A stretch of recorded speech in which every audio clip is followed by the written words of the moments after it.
Coming up on the Inside Indiana Business Television podcast, Purdue-affiliated startups are having a remarkable year. We introduce you to UV Ninja. An iconic Indiana beverage is experiencing a rebirth.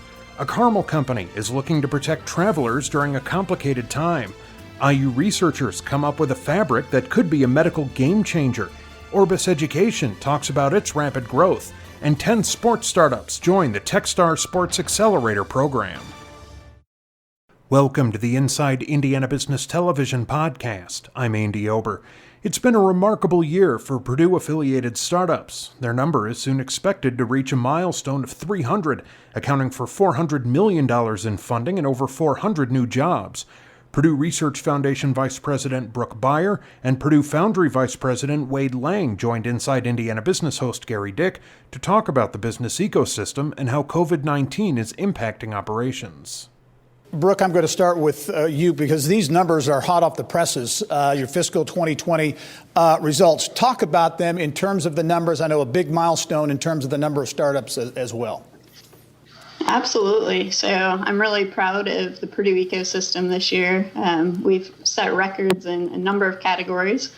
So invention disclosures that are coming out of all the great research that is going on at Purdue. We had 408 new distinct invention disclosures reported to our office. And of those, we had 148 new license agreements that contained over 225 technologies.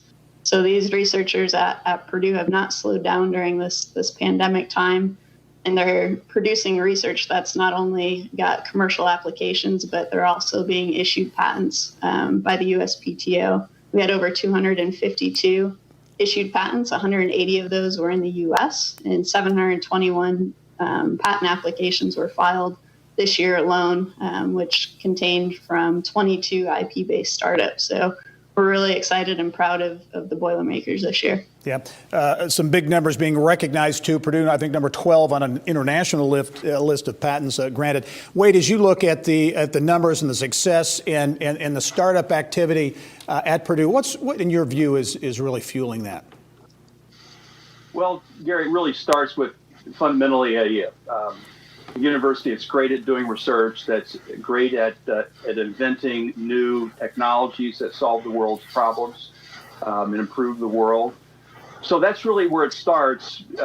And the flow of our process is those discoveries yield patents that Brooke's team comes up with, and then the Foundry team works with inventors to start companies. So we started 22 companies this past year based on Purdue intellectual property, 161 companies since 2013. So it's been a very productive few years, an incredible team that just achieving phenomenal results. Our mission is to enable Purdue startups to improve the world. I think it really says it all. We're here to transform discoveries into improvements in the world. Yeah, and would give us an example, because we're talking about startups that turn into real companies with investment and jobs and those types of things. Give us an example, because sometimes these companies can really hit it big.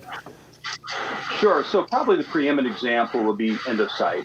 This is a company that was formed way back in 1996, I believe it was. So it's a long time ago, which really point a couple of the key points in this deep technology field in which we operate. These companies take a long time to come to fruition, and they take a whole lot of money. So Endocyte went public, raised a couple $100 million of private capital, went public, and then was sold to Novartis for over $2 billion a year ago.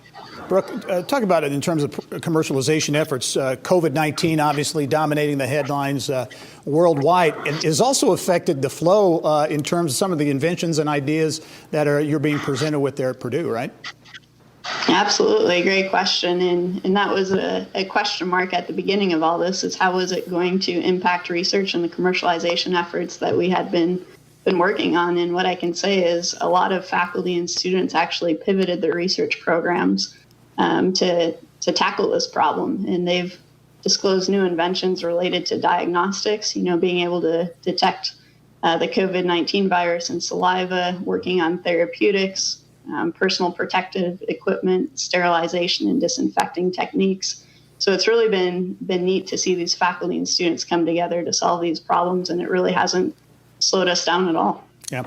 Wade, as you look at the impact on the state of Indiana and the economy and what it means to have a vibrant ecosystem in the academic sector, because, it's been the past couple of decades it's changed. It didn't used to be that way here in Indiana at all, but it's been a real sea change. And in many ways, you see it happening there at Purdue, taking innovation and commercializing and really creating impact. Well, it has dramatically changed things. And when you think about the kind of companies that we're starting, the types of technologies upon which they are based, we employ a lot of engineers, a lot of scientists, a number of people with very deep technical training, and these are high compensation jobs as well. All right. Brooke Beyer, VP of the Office of Technology Commercialization at the Purdue Research Foundation. Wade Lang, the Chief Entrepreneurial Officer at the Purdue Foundry. Thank you both. Congratulations on those numbers. I know we'll be talking about a lot of things going on up there going forward. Thanks for joining us. Thank you for having us. Thanks, Gary. Great to be here. The UV Ninja, an autonomous cleaning robot, was developed shortly after the pandemic hit by Indianapolis entrepreneurs Diana and Jason Brew.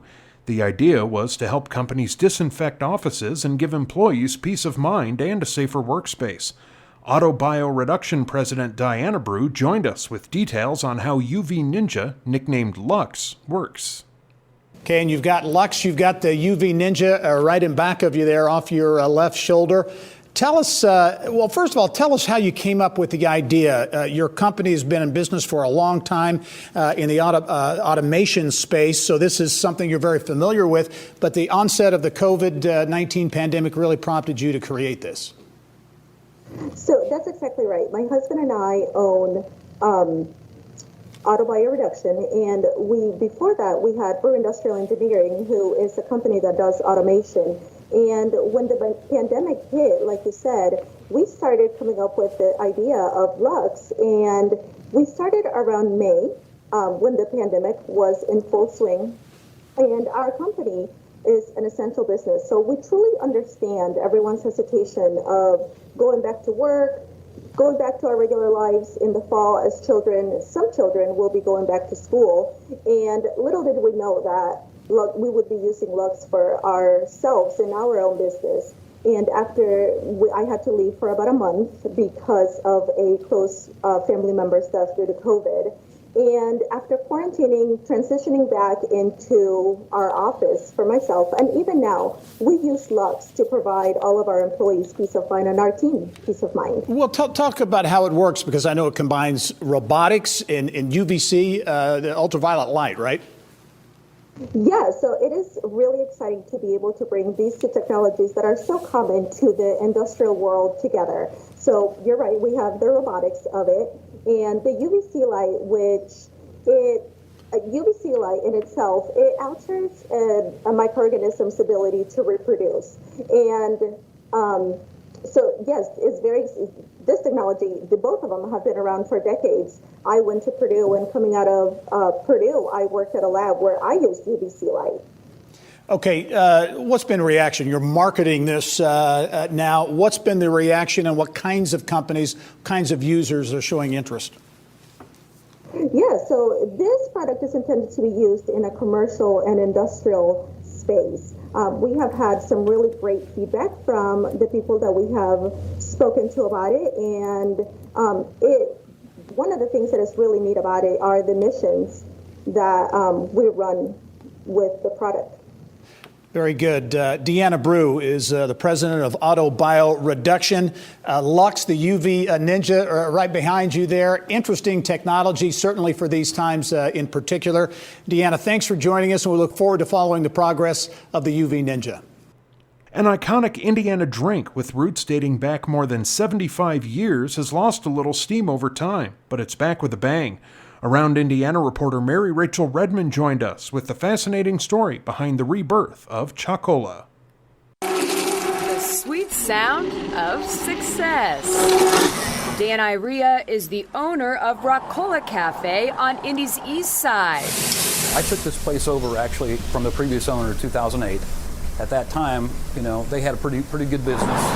Until they didn't. The Within 6 months of IREA purchasing the joint, 3 major employers in the area decided to permanently close their doors. We had several thousand jobs in this local East Side community that disappeared in a couple months. All those potential clients of mine they're gone now. They will never come back.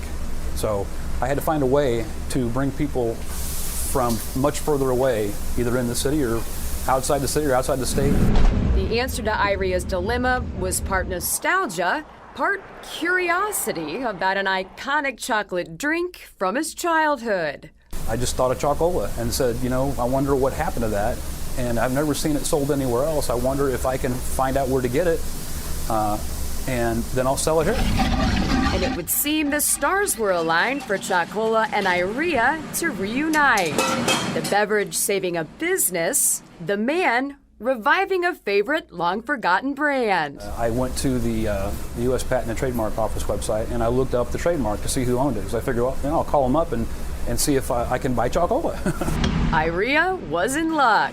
The trademark was expired, and it had just expired 3 days before. But there was just one problem.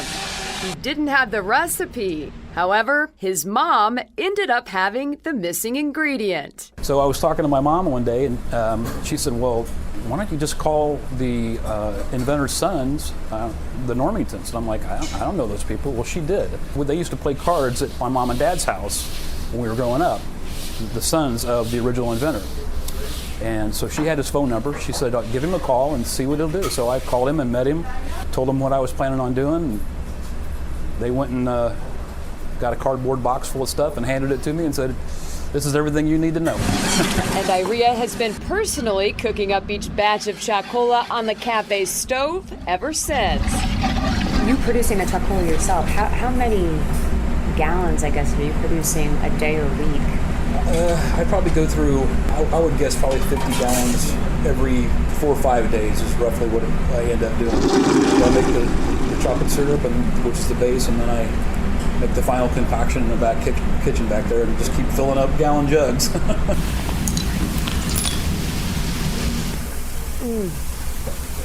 Just like I remember it. There's somebody right here coming for something. Yep. And apparently, I'm not the only one. People will literally drive from states away to come pick up Chocola. And I've had some people show up like I'm closed and it's 8 o'clock at night and I'm getting ready to leave, and they're knocking on the door looking in like, I just want some Chocola. Could you just let me in and get some Chocola? It happens all the time. And soon, Hoosiers and a handful of other states in the Midwest will also be able to purchase Chocola thanks to IREA's partnership with Dave Hunter, a 40-year veteran in the beverage industry who's helped develop a distribution strategy to expand the Chocola brand come this fall. Reintroduce the brand not in a can, but in a single-serve plastic bottle. We have completely redone the logos. It still has that nostalgic feel to it. But you can obviously tell it's a new logo. Chocola still, we're coming with 2 new flavors. We're going to do a strawberries and cream flavor, and we're also going to do a orange sickle flavor like the old orange push-up. We hope to be out sometime in September, October. We think we have a nationwide opportunity here, not only to capture what we've done in the past in those 5 states, Indiana, Kentucky, Illinois, in Michigan, but we're also going to be able to try to go nationwide in the next 2 to 3 years. I want to put this back on the shelves and get it back where it belongs, back into Midwestern people's tummies. Mary Rachel Redman, Inside Indiana Business. Summer travel is obviously looking much different than in years past. Is it safe to fly or take a road trip? Carmel-based Seven Corners has come up with a special insurance plan to protect travelers. President Jeremy Merchland came on the show to talk about how it works. First of all, give us a snapshot, kind of the business model, because I think Seven Corners been in business now for 27 years, the travel insurance business, a really interesting model, got a great success story there. Talk about the company. Yeah, so we were founded on the basis of providing protection for people traveling all over the world, either people traveling out of the U.S. or coming into the U.S., leisure travelers, business travelers, student scholars. immigrants and visitors to the U.S. We kind of cover all types of travelers, cover them medically, and cover the cost of their trips. So that's what we were founded on, and that's our focus. What has COVID-19 done to your business and the interest that people have now, maybe the increased interest that people have in travel insurance? Well, I think COVID-19 has created a more awareness of travel insurance, the importance of travel insurance. We've seen a lot of people that have lost a lot of money of trips that they plan to go on, vacations they plan to go on prior to COVID that they can't go on now. And it's just created this more awareness of travel insurance. We've always seen it as an important thing to bundle with your trip for relatively low cost, but not everybody believed that. About a third of U.S. travelers bought travel insurance prior to this. We're seeing about an uptick of 30 to 40% of people as they travel are going to consider travel insurance now. And that includes not just global or international travel, but more and more people are looking at road trips and staying closer to home. And you've tailored some things to that market. That's right. Short time ago, we did a consumer sentiment survey just to get more information about how people were feeling considering the outbreak of COVID. How are they going to travel? When are they going to return to travel? What are likely destinations? And one thing we found is that the majority of U.S. travelers were going to consider road trips this year. And we looked at things we'd done in the past, some things we'd done for other customers, and realized there was an opportunity out there to provide some protection to people that are going on road trips to make sure they feel safe and secure if there's an accident or something happens while they're traveling. It's going to take care of them and their family. You've got a COVID-19 related product too around health and medical insurance, right? Yeah, that's right. The other thing is the majority of travelers, 90% plus, said, hey, they're worried. They're either worried about COVID-19 or the impact COVID-19 may have on them medically or their trip arrangements. So we developed a product that specifically addresses the medical side of things. If people go on an international trip or make a trip and they get COVID-19, we have specific benefit and coverage for that illness when they're traveling. Only have 30 seconds left, Jeremy, but any advice you would give to travelers, people who are maybe planning that trip either for next year or even into next year as well? Well, the first piece of advice is consider travel insurance. Give us a call. Go to our website, sevencorners.com. Give us a call and we can talk to you about what your options are just to make sure you're protecting your investment, you're taking care of yourself and your family when you are ready to go travel. Good luck, but protect yourself. Jeremy Merchland is the president at Seven Corners. Certainly COVID-19 impacting the travel business in a big way. Jeremy, thanks for joining us. We look forward to seeing you soon. Thank you very much for having me on the show. I appreciate it. All right. Remember, you can catch Inside Indiana Business television on stations throughout the state every weekend. Head to InsideIndianaBusiness.com to check listings. A team of researchers from Indiana University has invented a new fabric mask for healthcare workers that they say can kill the coronavirus. The key components are silver and zinc. Shandon Sen with the IU School of Medicine spoke with Barb Lewis in the Business of Health to talk about what could be a game changer for the medical field. So I'm going to make you tell us in very, very simple terms, if you will, is how this fabric works. First of all, the fabric has existed for about 10 years, and the fabric has been used for wound care dressing purposes. And we have been studying this fabric for its ability to disinfect a wound. And in this particular case, when the COVID-19 broke, we simply tested the fabric for its effect in neutralizing the virus. In this case, what you have is a fabric where you have metals such as silver and zinc printed on it in a given geometric pattern. So when body fluids touch the fabric, the so-called battery turns on. There is no conventional battery, there is no conventional wire. But these metal dots start acting like a battery and they generate enough electric power to neutralize the coronavirus. So who will use this? Is it just going to be for healthcare workers, or is there a broader use? No, this is a multi-purpose use fabric that should be available. It's manufactured within the United States, and it should be available. It's not hugely expensive. So as far as I see it, it can be used for a much broader purpose, and as long as it can be supplied in appropriate amounts. Now, of course, the first order of business is to make sure that our healthcare providers are safe, and that would be a good place to get started. But I wouldn't be surprised if the people on the street would also have access to it and would use it for the same purposes as we have just heard when you play the video. Okay. So how durable is this? Is this something that you have to, you can use multiple times? How is it cleaned? So in this case, the fabric is based on a polyester base. It could be anything else as well. But in this particular case, it is polyester. It's pretty durable, like any other polyester fabric. And it can undergo machine washing up to about 10 cycles or so without losing function. And there's a test done by the company that produces it in Arizona. And so to a limited extent, it can be reused. I would say between 10 to 12, machine wash cycles. Okay. And where are you in the process of getting this to market?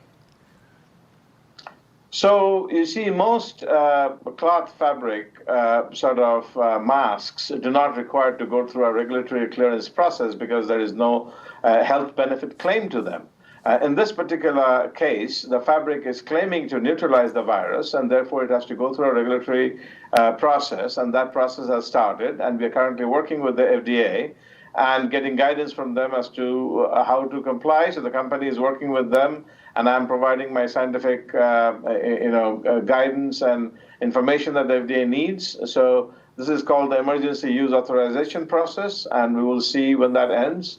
And what is the final result? Based on that, the fabric should be able to enter the market. Okay. And then what other PPE? Could this be used also for gowns and other equipment besides the masks? Yeah, essentially, there should not be any limit to using it. What you have here is a surface where, upon contact, the virus is neutralized with respect to its ability to infect. So therefore, it starts with the mask. You don't need a lot of fabric for that, and the need at this time is dire. So once that need is met, the question would be, can it be scaled up to make other PPEs, including gowns? All right. Well, Dr. Sen, thank you so much for joining us.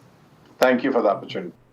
Indianapolis-based Orbis Education works with more than 20 U.S. colleges and universities to help grow their healthcare education programs. The company has grown from 3 to nearly 500 workers since 2003. Founder and CEO Daniel Briggs joined us for our Eye on Education segment. I want to talk about some big news regarding growth, new headquarters as well, but begin by talking about the model. This is, in my opinion, a real Indiana success story. You founded the company in 2003 with an idea. Talk about what that business model is. Yeah, so basically what we have looked at is when we started the company, we're really looking at what is going on in the world from a healthcare workforce shortage issue. So what we did is we studied the market, looking at both the university side, which is the supply side, and then the healthcare side, which is the demand side. We decided that the best place for us to be was right at that intersection and figuring out how we could take the model and change it slightly. What we've done is created an online version of the didactic or the theory-based education. And then we form and set up educational sites, which has laboratories as well as skill centers, simulation centers. And then we also partner with hospital systems across the country to really produce those nurses and make sure they get the bedside experience they're required to have. So obviously the nursing shortage continues in a big way, and you layer on top of that, COVID testing, which has changed so many things as well. How's that all impacted business at Orbis? Yeah, so from our standpoint, the business was going extremely well. This is going to amplify it even more. What we've seen with the shortage is some of your healthcare workers are starting to leave the profession. We've spoken to a lot of people, and they actually think that we will see a decrease in the number of people staying. That was not factored in when we were looking at total supply and demand shortages. So what we're going to see is with the COVID, you're going to see even a higher demand on the healthcare professions, and we're going to see a greater demand for the type of services we offer to the universities. Mentioned earlier, a lot happening at Orbis Education. About a year and a half ago or so, you were acquired by Grand Canyon Education. You've also moved into new headquarters space and actually added 150 people right here in central Indiana. Correct. Yes, so this was a great success story from its inception. One of the nice things is we had a lot of local investors from here in Indianapolis. We had a private equity round. Last year, in the beginning of 19, we were acquired by Grand Canyon Education. And, it's been one of those huge success stories that the acquisition has worked out extremely well. We've continued to add people. We've continued to add partnerships. Our client base has increased. We're currently sitting at 25 unique individual university partnerships. And by the end of 21, we will be at 40 separate locations across the United States. So it's really gone extremely well. Yeah, a lot of growth. Where do you see things going forward in terms of the education space, especially as it relates to healthcare and fueling that healthcare workforce? Because there certainly seems to be no end in sight in demand in the healthcare sector. Yeah, so one of the things we've done, which is very unique, is to allow students to educate more in place. So by having an online component, it allows for us to really kind of reverse the model a little bit and allow the student to be able to educate on their time. It's not on their time from the standpoint over long periods of time, but if they can do their work at a more convenient time for you, it gives us the freedom to then schedule things such as clinical rotations, laboratory times, at a time which is really available. So with our model today, it allows us to really kind of take advantage of the time that's available in the health systems. Secondly, with technology coming out today and the technology that's available to us right now versus 5 to 7 years ago, things like virtual reality, simulations, which can mimic a patient experience in a healthcare system. We've taken advantage of those. So we're seeing that the ability of technology to play in today's workforce, as well as having a company like us, that this is what we're focused on. We can operationalize these and bring them to the market much quicker, which helps both the university side as well as the healthcare system really see a supply which is better prepared for what they're going to do on the day-to-day job. Dan Briggs is the founder and CEO at Orbis Education. Dan, thanks for joining us. Congratulations on really a lot of new developments and continued growth at Orbis. Appreciate it very much and look forward to seeing you soon. Thank you, Gary. And finally this week, the Indiana Sports Corp has named the 10 startups that will participate in its second class of the Techstar Sports Accelerator powered by Indy. The program aims to serve as a catalyst for opportunities in sports technology. Techstar Sports Accelerator Managing Director Jordan Flegel joined Bill Benner on Inside Indiana Sports. Just give people a basic primer about how you identify these companies and how you go about recruiting them. Sure. So we operate an accelerator. We're looking for early stage companies to literally be just a couple people with an idea who are very talented and we think the ability to really grow a meaningful company. Or maybe they're a couple years into it, they've raised some funding, maybe they even have a product and market and some revenue. But relatively early stage, from idea to sort of somewhat more mature company. These are early stage startups we're looking for. And we truly do look around the world. As you mentioned, we have 4 companies from outside the United States to bring it to Indy this year, and in a range of categories. This year we have companies in robotics and AI, esports, sports media, athlete wellness, nutrition, fan engagement, and athleisure. So truly a broad range within sort of an overall vertical of sports that we touch. And as you again with the international, do they learn about you, or how does that come back? When you're reaching across the pond or into South America. Yeah, it's only our second year. We launched last year, 2019. But we like to think we have the strongest sports accelerator in the world. Really strong brand and reputation that Techstars has as the leading accelerator internationally, operates accelerators around the world. And then in particular in sports with our partners, the NCAA, the Pacers, Indiana Sports Corp, Colts, IMS IndyCar, and actually the Next Level Fund as well. We feel like we have a really strong group of partners that invest in these companies through our accelerator and try to help them grow. So it's not just me. We have 150 mentors that we've brought together who work closely with the companies. And then we have the great local partners in Indy. And all the major sports properties in town that are all rooting for and supporting these companies. So the value prop and sort of our pitch to them is well beyond the money that we invest, and sort of me or the mentors. The partners and India itself really play a huge role in attracting founders to come from around the world. Jordan, as we mentioned, this is the second class. How did the first class go? Knock on wood, going really well. It's always hard to tell with startups. Because they do take a long time to mature. Typically, it's 7 to 10 years before a company IPOs or sells through M&A. So it's very hard to tell in sort of year one. But we've got a lot of good indications. A lot of our companies are growing, are doing over 7 figures in revenue now. We've had a lot of companies that have raised additional funding and venture rounds. One in particular, we're very excited about that's about to close. a very strong seed round, multi-million-dollar seed round with the top VC fund.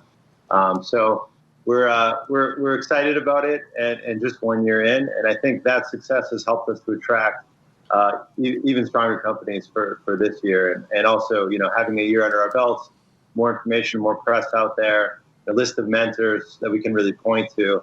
It helps me do my job of sort of selling to these companies and why they should participate. So it's a little bit easier this year versus last year, and hopefully next year will be even easier as well to track great companies. And of course, if we're talking about sports tech companies, what better place to talk about doing that than sports-centric Indianapolis?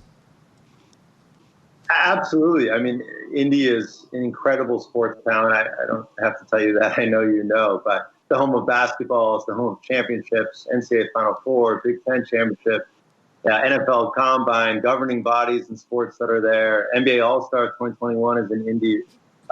It's just all the major universities, Purdue, Notre Dame, and Indiana University, IUPUI, to go on and on. Indy is a massive sports town from the youth level through college and through the pros. And what's really unique about our program, and I think very unique for any city to see this happen, I don't think it would be possible in Boston or New York, to have all of the leading sports properties in town come together and as a group all chip in and say, you know what, we're much stronger together than separately. And rather than having just the Colts, just the Pacers, or just IMS get involved with innovation, let's do this all together and combine efforts. And that gives us a unique advantage. And I think that's really that's an Indy phenomenon. I think it'd be very hard to pull off in other cities. And as we wrap up, the state also has a stake in this with the Next Level Fund. So that's important to have government backing as well. Yeah, absolutely. And, hopefully we'll do a good job and the companies will do well and we'll generate a nice return. And that'll lead to hopefully some good things for the state, new roads and whatever else they choose to put the money towards. So, yeah, we've got I feel like the whole city and the state itself pulling for us and certainly extremely supportive for the company. So, we're really happy to be in Indy. The founders had incredible experience last year and we're hoping to keep it going. Obviously challenging this year with Corona, but we'll do the best we can and are excited to show the city of Indy off to the founders. Well, Jordan Flegel of the Techstar Techstar Sports Accelerator powered by Indy, thanks for being with us on the show, and we look forward to continued success. Thank you so much. Thanks for having me. That wraps up this week's Inside Indiana Business Television podcast. Remember, you can find all of this week's TV segments, as well as the top business news from throughout the state, at InsideIndianaBusiness.com. While you're there, you can also subscribe to our platform of free e-newsletters. This is Andy Ober for Inside Indiana Business.